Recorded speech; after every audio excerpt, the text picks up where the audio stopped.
여러분 다 의리 있을 것 같지만 의리 있지 않아요. 저희도 목회자가 많을 때는 5명까지 대학원 강의하고 하면 목사님께 이렇게 가서 목회를 배우고 개척을 나가겠습니다. 그래서 그러면 같이 하자 해서 이제 초교파로 이렇게 모여요. 그러면 오늘 정심에는 우리 저기 신갈에 계신 권사님 댁에 신방을 가겠다. 저희는 소풍이라고 하는 소풍 간다. 그러면 다 간다 그래요. 목회팀에 있때는. 근데 이제 눈발이 조금씩 내리기 시작하면 무슨 이유가 그렇게 많이 생겼는지 자전거 타고 가보자 막 이랬는데 뭐 이렇게 해서 못 가고 저렇게 해서 못 간다 그래서 다 빠지는 모습을 보면서 일단은 이 목회자들이 의리가 없어. 그래서 목회는 이게 의리고 참 끝까지. 그래서 어제 봤는데 또 모이고 어제 만나서 뭐 방학이면 뭐 해요? 저도 교회를 고3 학력고사 때 교통사고 나면서 이제 다니기 시작했는데 이상해요. 밤새도록 방학이면 탁구 치고 뭐 떡볶이 해 먹고 또 라면 끓여 먹고 집에 간 것 같은데 또 11시쯤이면 또 교회로 모이고. 그러니 이게 교회 처음 가서 제 생각에는 교회 다니는 아이들은 아야 인생 그냥 접고 공부는 아야 그냥 뭐 대학은 하나님이 가게 하시면 가는 거고 안 가는 게 더 영웅이 되고, 그다음에 군대도 현역으로 안 가고 동네 지구 방위대로 가면 그게 더, 그래서 뭐 걱정이 아무것도 없는 사람들이구나. 그래도 모이면 얼마나 좋은지. 어느 날 아침에 그렇게 밤새도록 형들하고 같이 그렇게 하고 아침에 다 일어나서 새벽 기도회 한다 그랬는데 그냥 지하에 이렇게 잠이 다 들었어요. 그래도 목사님이 얼마나 인격적이신지 깨운 적이 없어요. 다 기도회 마치고 돌아가실 때 되면 성도들 보내놓고 잠자고 있는 저희들 발목 붙잡고 우리 재학이 그렇게 주 안에서 잘해서 주의 종이 되게 해달라. 그러면 제가 발을 그냥 이러면서 잠결에도 왜 기도를 해도 저를 아직 그 불자로 살다가 이제 겨우 입문했는데 저는 또 주의 종으로 가라고 하니까 신학교 가라는 건 줄 알고 싫다고 이렇게 했던 적이 있어요. 개척을 하고 3년이 되었더니 어머니가 어느 날 폐암 판정 받고선 그렇게 오시게 됐어요. 그건 제가 서울 종로에서 사역하면서 이곳저곳 알던 분들이 있어서 어머니 살려야 됩니다. 우리 어머니 너무 고생하고 밭일 하시면서 8남매 키웠는데 폐암으로 떠나보낼 수 없습니다. 폐암 3기. 그래서 모시고서 이렇게 올 때인데 너무 어려운 때예요. 제가 앞전에도 말씀드렸겠지만 하늘땅 교회가 1년에 54명 교회가 갈라지는 아픔을 전도사 때 겪고 첫 아이 출산하루 앞두고 첫 아이 탯줄이 꼬여서 잃고, 그다음에 저는 유학 앞두고 또 심근경색이 와서 그럴 수밖에 없는 게 35세 갈라진 교회의 끝까지 내가 양떼를 지키겠다고 하는 그 마음에 교회를 혼자 남아서 한 180명 그냥 담임 전도사가 돼서 개척 아닌 개척을 이렇게 하게 되었어요. 그러니 양쪽에서 막 이래서 안 되고 저래서 안 되고 매일 35밖에 안 되고 신앙생활 겨우 연조도 짧은 저를 얼마나 힘들게 하는지 교회가 너무 힘들다. 그래서 다시는 목회자의 길을 갈 수 없다 하는 마음이 굳어져서 그만두고 교회를 안 다니려고 하는 마음까지 제 안에 있을 정도로 시험이 제 인생 가운데도 크게 찾아왔어요. 그러다가 목회를 하고 이렇게 개척을 해서 장례식을 54명 치르면서 목회는 땅에서도 하늘을 품고 사는 것이구나 해서 땅에서도 하늘을 품고 사는 하늘땅 교회라고 이름을 줬는데 종말론적인 신앙의 고백이잖아요. 그래서 저의 안에는 그래, 신앙은 늘 죽고 또 죽는 거지.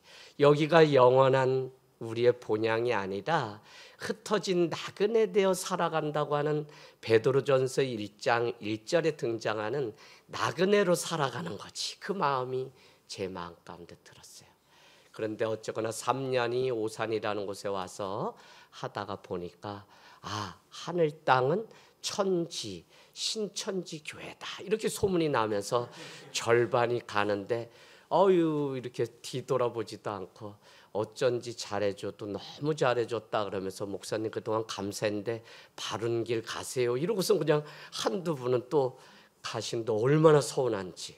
그래서 축구를 하고 아이들 라면 끓여 먹이던 사역을 내려놓고 이제 말씀 사역으로 가게 됐어요.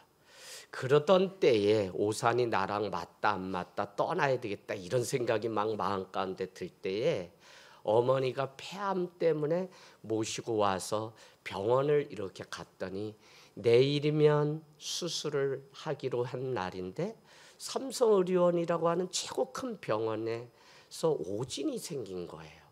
아침 일찍 수술 직전에 전날 저를 따라오라 그래서 제가 병원에 이렇게 따라갔더니 부원장실로 가는데 그때 병원 앞에 막 피켓이 한참 있고 막 이런 의료 사고가 있었는데 제가 따라갔더니 오진입니다. 폐결핵인데 폐암으로. 예? 원주에서도 그 큰 종합병원 두 곳이 강원도에서 폐암 3기라 그래서 여기 왔고 여기서도 다 찌르고 막 했더니 폐암 3기라 수술한다고 했는데 폐암이 아니에요? 아니라는 거예요. 어머니는 1인실에 병실이 나지 않아서 하루에 80만 원씩 내면서 이렇게 일주일을 수술을 기다리고 설득 끝에 하게 되셨는데 그런 결과가 나왔어요. 그래서 어머니를 붙들고 매일 예배하면서 절을 다니던 어머니 목사 안수식 날도 오지 않고 내가 시어머니 복도 없고 또 남편 복도 없고 이제는 자식 새끼 복도 없다. 저거 서울 보내가지고 국회의사당에 이렇게 집어넣으려고 했더니 어느 날 목회자가 돼서 이렇게 모처럼 찾아오면 새벽에 나갔다가 아이가 저녁에 오니까 어머니 마음이 얼마나 그렇겠어요. 그랬는데 어머니를 설득하기를 어머니 이 어려움을 통해서 어머니도 사랑받고 있다는 걸 확인하는 시간이니까 어머니 자식들이 이제 그만 사랑하고 이젠 좀 사랑을 받으세요. 그 돈 남겨서 뭐 할 거예요 하고선 제가 붙들어서 수술을 이제 받게 된 거예요. 그런데 그것이 오진으로 바뀌게 됐어요. 그래서 폐결핵은 4개월 동안 관리하는 병이라 확산되면 안 되니까 마스크를 일찍이 끼시고 아들이 주일이면 목회를 하니까 이 교회에 나오시게 된 거예요. 그리고는 맨 뒤에 전도사님 계신 자리처럼 이렇게 그냥 뒤에서 방관자로 계시는데 그러다 4개월을 마치고서 시골에 강원도에 다시 농사지러 가셨는데 어머니가 아침 일찍 전화가 왔는데 뭐라 그러시냐면 이래요. 아들아 너 시집살이 하더라. 그래서 엄마 내가 무슨 시집살이를 해요? 그때 교회가 막 사람들이 술렁거리고 그러던 때예요. 그래서 교회가 하루아침에 서질 않아요.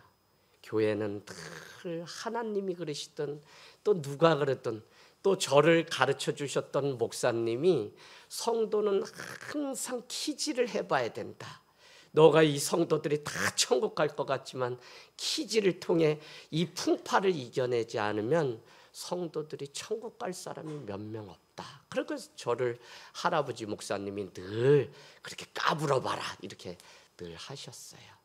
어쨌거나 어머니 왜 그런 말씀을 하세요 했더니 내가 뒤에서 보니까 성도들 교인들이죠 손님들이 얼마나 너를 뚫어져라 보는지 너 아주 뭐 잘못하나 손동작하나 말하나 실수하나 아주 엄마는 얼마나 넉 달 동안 노심초사하면서 했는지 아유 시집살이를 너가 한다 그래요.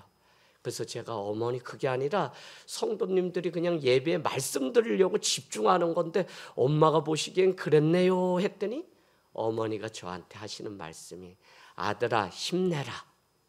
엄마는 땅에 농사 짓지만 넌 하늘에 농사 짓는 사람 아니냐. 어머니 시인이세요. 정식 등단한 시인은 아닌데 그렇지 목회는 신앙은 하늘에 농사 짓는 것이지. 여러분 교회도 그러고 어머니의 그 말씀이 저를 다시 세우고 다시 주님 앞으로 갈 수 있는 그래서 지금까지 오산을 지킬 수 있는 그래 사람이 알아주든지 알아주지 않든지 목회는 하늘에 농사를 짓고 하나님 앞에 농사 짓는 거지. 그때 주님이 인정하시면 그것으로 모든 것이 끝나지 하는 마음이 제 안에 있으니까 숫자에 속지 말고 회심한 한 사람을 세우는 일에 목회를 하는 게 정답이겠다. 이렇게. 어제 아침에 목사님 밥 먹고 가요. 그래서 제가 또 약해요. 뭘 손을 자꾸 잡아주면 약해요. 그래가지고 같이 밥을 먹고 이렇게 하는데 남자 둘이 두부집에 아침에 그래도 거기에 가서 얘기를 하고 또 커피숍도 문 연 데 가서 하는데 어쩌면 목사님께 여러분이 잘하셔도 너무 잘하셔야 돼요. 아유, 저가 그냥 얼마나 눈물이 나던지 목사님이나 저나 또 얘기 나눠보니 동갑내기야. 아유, 목사님도 그냥 사서 고생했구나. 그냥 이렇게 해서 교회 숫자 늘리고 교회 짓고 하는 선배들의 방식이 아니라 어떻게든지 교회가 교회 세우고 목회자가 목회자 세우는 일을 위해서 헌신하는.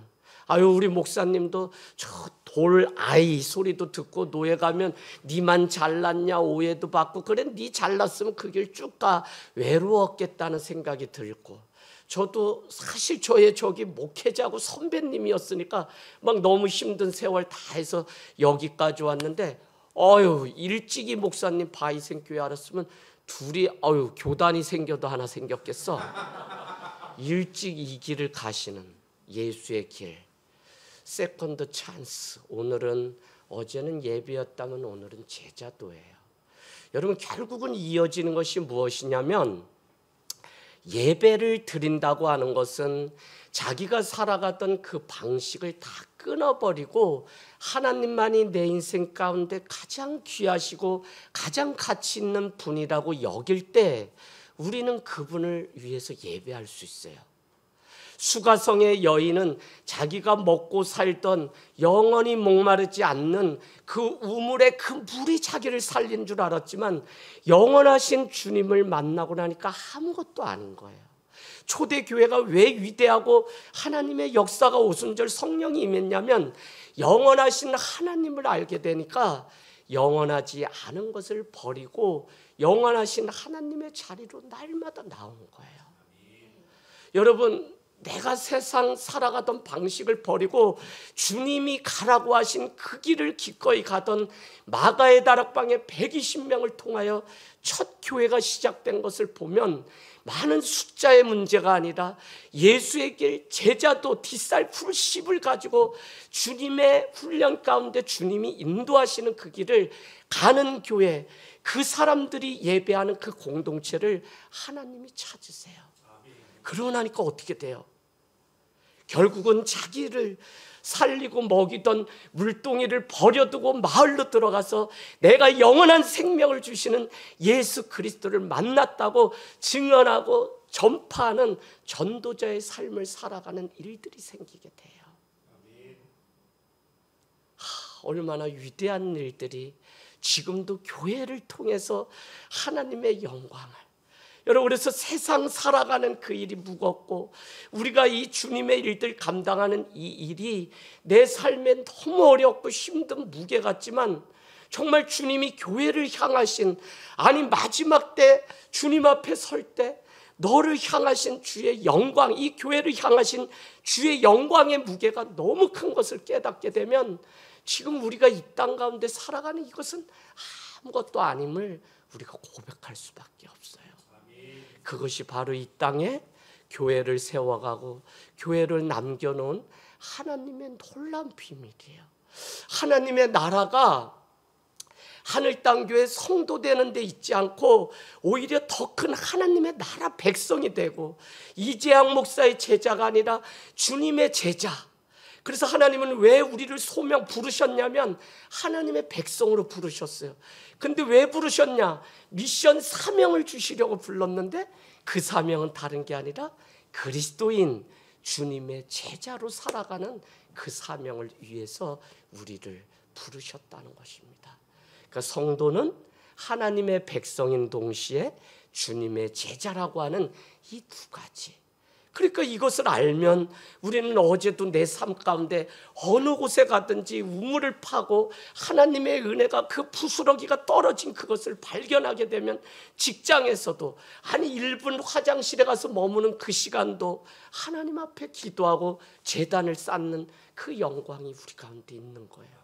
미셔널 처치는 다른 게 아니라 내가 가고 머무는 그 자리가, 그곳에 교회가 임하고 그곳에 하나님의 말씀이 임하고 그곳에 주의 영광이 드러나는 그곳이 바로 미셔널 라이프, 미셔널 삶. 이것도 선교 많이 하세요. 제가 보니까 목사님은 어떻게 사시는지 내가 또 궁금해. 그냥 넘들 세우고 살리는 일은 하지만 기꺼이 내 자리를 또 포기해야만 누군가를 살리고 생명의 길로 인도할 수 있기 때문에, 사랑하는 여러분, 교회가 바로 그래요. 우리가 오늘 성도로 부름받았다는 이것이 얼마나, 우리 옆에 분은 좀 축복해요. 집사님을 향하신 그 영광이 엄청 큽니다. 이렇게 장로님께도 좀 축복해 주세요. 네, 한번 해보세요. 네. 네. 인생은 우리가 늘 말씀드리는 것처럼 벌스, 출생과 데스, 죽음 사이에 씨, 하나는 초이스겠죠. 무엇을 선택하며 살아갈 것인지. 또 하나는 찬스겠죠. 우리가 그 기회를 어떻게 선용하며 살아가야 될지. 세월을 아끼라 때가 악하니라. 왜 세월을 아껴야 되냐면 때가 악하기 때문에 세월을 아껴야 돼요. 세월을 아끼라는 말은 우리가 잘 아는 것처럼 기회를 살아라고 하는 의미죠. 그런가 하면 우리는 오늘 다시 살겠다고 하는 챌린지, 도전이 바로 출생과 죽음 사이에 있는 우리의 인생 가운데 놓인 숙제입니다. 여러분, 다시 태어나는 것, 두 번째 기회를 우리가 맞이할 수 있다는 이것이 얼마나 큰 영광인지 몰라요. 오늘 우리가 읽은 이 본문에도 밤새도록 주님은 산에 올라가서 기도하세요. 전 잘 몰랐어요. 이 목사, 너 은퇴하면 물로 가지 마. 예, 목사님 왜요? 예수님도 젊어서는 물에 가서 사역했지, 갈릴리에서. 예, 맞습니다. 아유, 꼼짝 못해요. 원로 목사님도 은퇴 목사님들한테는. 그러면서 아니야, 그런데 결정적이고 중요할 때는 예수님은 산에 올랐어. 예, 목사님 그게 무슨 근거가 있는 얘기나요? 십자가 질 때도 산에 올랐고 그냥 12제자 세울 때도 산에 올랐어. 예, 목사님 저는 원래 산사람, 강원도 치악산에서 살기 때문에 저는 그리로 갈게요. 그래, 그래야 돼. 목사님 뭐 하시나요?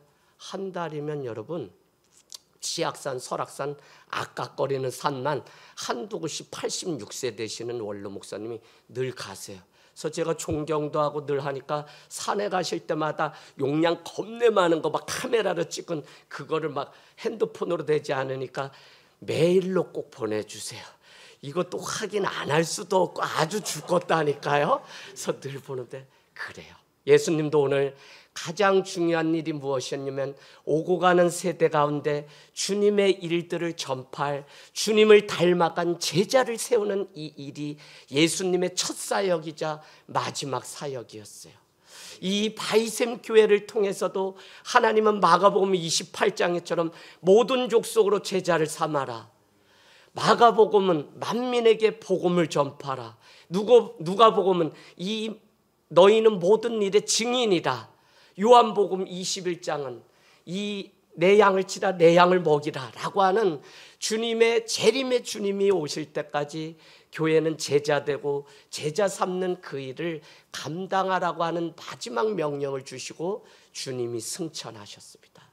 여러분, 정말 마지막 이 중요한 사람 세우는 그 일, 그래서 돈이 있고 건물이 있어야 개척이 되고 교회가 사람들 보기에 그럴싸한 것 같지만 전혀 그렇지 않아요. 오히려 카타콤 동굴에 있을 때 교회가 붕했어요. 신천지 니들 곧 망한다. 왜 망하냐? 너희 복음방을 피하고 이제는 코로나 때 다 드러나고 신천지의 위대함을 드러내기 위해서 버스를 준비하고 노란 조끼 입고 막 사람들한테 새하늘 새 땅 거짓 복음 전하는데 너네 말씀이 없어서 망한다. 그래서 젊은 청년이 저를 구해달라고 저에게 막 손에 제스처를 해요. 여러분, 말씀이 없기 때문에 방해해요. 오히려 제가 비법을 알려줬어요. 너네 10년 더 연장하려면 복음방으로 다시 숨어서 몰래 하면 너희 된다. 우리 기독교가 그랬을 때 부흥해서 313년에 기독교를 공인했던 적이 있는데, 이게 세상 만방에 국교가 되고 다 믿게 되니까 더 이상 기독교는 작지만 강한 교회, 영향력으로 남는 교회가 아니라 그냥 세상 따라 썩어져 가는 교회가 되어버렸다. 전에는 회당이라는 곳에 들어오려면 모세의 율법을 하고 너희가 율법 준수하고 또 그들이 성전 제사를 지내야만 구원을 얻는다고 하는 그 유대교의 구원관을 가지고 있었다면, 예수를 따르는 가정교회와 예수의 제자들은 그것이 아니라 니네가 자격이 있어야만 이 공동체 일원이 돼서 성도가 되는 것이 아니라, 아니 너희가 이제는 세상 속에 들어가서 빛과 소금이 되라고 하는, 내가 가진 힘을 오히려 세상을 향해 나눠주는 이 예수님의 권위, 우리에게 멤버가 되려면 너희가 이런 조건을 갖춰야 된다라고 하는 이 권력 파워가 아니라 주님의 권위 오소리티는 내 가진 것이 아무리 작아도 그것도 나눠지면 그곳에 놀라운 영향력이 생기는 것을 우리가 보게 돼요. 하나님, 하늘 땅 교회는 자금을 부끄러워하지 않고 적음을 자랑하게 도와주세요. 하늘 땅 교회는 작지만 강한 교회, 영향력으로 남는 교회가 되게 해주세요. 스몰, 작고 심플, 단순하지만 스트롱 처치, 밭스트롱 처치, 강한 교회, 영향력으로 남는 교회. 이걸 축구를 막 차고 온 우리 아들이 그냥 수요 예배에 기도를 하니까 방황하던 성도님들이 그냥 등록을 하는 일들이 생겼어요. 그렇지, 교회는 작지만 강한 곳이고 그것은 다른 것이 아니라 예수 그리스도의 삶을 쫓아감으로 영향력이 남는 교회지. 저는 바이샘 교회가 마지막까지 예수님의 그 생명을 가지고 그렇게 살아가기를 원해요. 주님은 오늘 제자를 부르고 다른 것 아니라 바로 세 가지를 명령했는데, 그것이 함께 있게 하려고. 여러분, 동행이라고 하는 단어는, 제자는 무엇을 기억해야 되냐면 예수 믿는 것과 예수님과 날마다 동행하는 삶은 전혀 다른 것입니다. 모태신앙이기 때문에 내가 예수 믿습니다, 나 교인입니다 라고 하는 사람들은 너무 많은데, 날마다 삶의 자리에서 1분조차도 아깝게 여기며 그분의 임재를 경험하면서 살아가는 사람은 많지 않아요. 그래서 주님은 제자들에게 오늘 우리를 제자로 부르셨는데 다른 것 하라고 부른 것이 아니라 함께 있게 하려고. 그것이 곧 뭐냐면 워십, 예배입니다. 내가 있는 곳에 주님의 신분을 높이 여기고 내 삶의 전부가 당신입니다 라고 하는 로드. 로드는 주권자, 로드는 통치자라고 하는 의미, 주라고 하는 의미 중에 첫 번째 로드는 그런 의미예요. 주님 할 때 두 번째 의미는 뭐냐면 세이비어, 당신만이 내 인생의 구원자입니다 라고 하는 의미예요. 그래서 우리가 주님, 주 하나님이라고 고백할 때 그 의미는 당신만이 오늘 하루 내 삶에 내 발등을 옮길 때마다 당신이 내 삶의 주인입니다, 당신이 내 삶의 통치자입니다. 하나님, 제자 되어 제가 가는 그 자리에 주님의 나라가 임하게 도와주시옵소서라고 하는 주님의 제자된 그 삶이 우리 가운데 필요해요. 두 번째 무엇인가요? 두 번째 다른 거 아니죠. 나가서 전도의 일을 하게 하려고, 복음 전파하게 하려고. 기쁜 소식, 이것은 그냥 전하면 되는 거예요. 그러면 누군가 그 소문을 듣고 주님께로 나오게 돼요. 잘 되는 교회, 잘 되는 식당은 첫 번째는 좋은 재료를 써요. 두 번째는 좋은 인심이 있죠. 세 번째는 좋은 소문이 있어야만 식당이고 교회고. 그래서 여러분께 도전드리는 것은 그냥 뭐 이렇게 아니야. 내가 보니까 이 바이샘 교회도 하늘 땅이나 다 그래. 간판이 뭐 보여야지. 여기는 코로나 때 뭐 또 온다래도 모여도 경찰이 신고받고 못 찾아오는 교회야. 아니 교회 이름을 바위샘이 뭐야? 다 뭐 머리 비라는 거야? 뭐 아니잖아. 반석이신 예수 그리스도를 따라 살겠다고 하는데 뭐 있어요? 우리한테나 중요한 의미가 있지. 경찰이 보고 세상 사람들이 볼 땐 저 돌덩가리들 저 뭐 하는 건가 이러지. 여러분 여기에 힘이 있어요. 여기에 다 가는 그 길이 아니라 헤롯은 너가 어린 아이 예수를 만나거든 나에게 돌아와서 그것을 알려달라고 동방으로부터 온 박사들에게 이렇게 주문을 합니다. 그러나 그는 어린 예수님을 만나게 되고 다른 길로 돌아갔더라라고 하는데 헤로도스 그 길, 생명의 길, 예수의 길은 사람들이 가는 그 넓은 길이 아니라 제자도는 무엇이냐면 좁은 길일지라도 거기에 생명이 있다는 사실을 알고 가는 거예요. 제자는 그러기 때문에 선택이 두 가지가 아니에요. 한 가지밖에 없어요. 예수의 길 유일신 그분밖에 없어요. 부자 청년이 왜 예수를 다시 만날 수 있는 그 찬스가 있음에도 불구하고 돌아오지 못하고 성경에서 떠났냐면 그는 재물도 선택하고 하나님도 선택하려고 하지만 하나님 나라는 하나님이면 하나님이지 그렇지가 않아요. 그러니까 계속 죽을 수밖에 없고 내려놓을 수밖에 없고 포기할 수밖에 없는 게 바로 이 제자도의 삶. 어디 좀 가난해서 어디 좀 다 다른 사람들 돕고 나눠줘서 우리 교회는 그지입니다. 우리 교회는 아무것도 없습니다. 좀 이런 교회가 있어야 돼요. 아내가 저한테 늘 그래요. 아이도 그래요. 아버지 지갑은 뭐 영수증밖에 없는데 뭐. 그래서 너가 이 애비를 우습게 보는 게냐? 그러면 아닙니다 아버지. 빚만 물려주지 마시고 제 길 그냥 좀 자유하게 갈 수 있도록 도와주시면 좋겠습니다. 그래. 그래서 제가 그냥 냅뒀어요. 어제 얼마나 피곤한지 새벽 3시 반에 165 가장 둘째는 신구약 이독을 하고 났더니 약탕 달인 것처럼 애가 얼마나 짜부러져서 작은지 근데도 당당해요. 아빠 여자가 무슨 내 키 보고 뭐 시집 안 오려면 안 오라 그래. 야 임마 그럼 네 혼자 사는 거야. 그럼 나 바울처럼 이 길 가지 뭐. 이럴 정도로 자존심도 있고 아주 그런 아이예요. 그런데 선생님들이 매년 이렇게 해서 연락이 와요. 목사님 아버님 애가 이렇게 조잘조잘 그리고 잘 돕는데 너희 아버지 직업은 뭐니? 목사님 너희 어머니는 특수교사. 그래서 너희 집이 잘 이바구를 떠는구나. 예 맞아요. 그래서 선생님 뭐 이렇게 학원을 안 가더라도 막 돕고 이렇게 해요. 돈 안 되는 길은 얼마나 잘 선택해 가는지. 결국은 학교 여러 개 중에 또 아버지의 길을 가겠다고 해서 신학교 가면 좋은데 그냥 책을 만드는 일을 하겠다고 경영경제를 가기로 그렇게 해서 이번에 입학을 하는데 친구 7명을 이끌고 부산이라는 곳에 지가 이렇게 해가지고 어제 새벽 3시 반에 첫 기차 타고 내려간다. 그래서 그 시간부터 깨어있다가 어제 와서 어제 아주 오후는 난 아주 다 날라갔어. 마치고 그냥 오산에 가니까 노예까지 있어가지고 하고 나니까 그냥 떨어져서 얼마나. 여러분 주님이 우리를 나가서 오늘도 여러분의 삶이 옮겨지는 곳에 전도하게 하시려고. 주님의 도, 세상 사람들이 볼 땐 미련한 것이에요. 그렇게 살면 다 죽어요. 노답이에요. 그래서 많은 사람들이 걸어갔던 것처럼 고속도로 위에 디드라이브를 놓고 고속 질주하면서 오토매틱 인생으로 살아가는 게 세상은 맞다고 가르쳐요. 그래야만 저 고속도로 위에 몇 평의 집을 올려놓고 몇 cc의 차를 운전하고 자식 새끼는 인서울에 있는 대학을 보내고 하는 출세 가도를.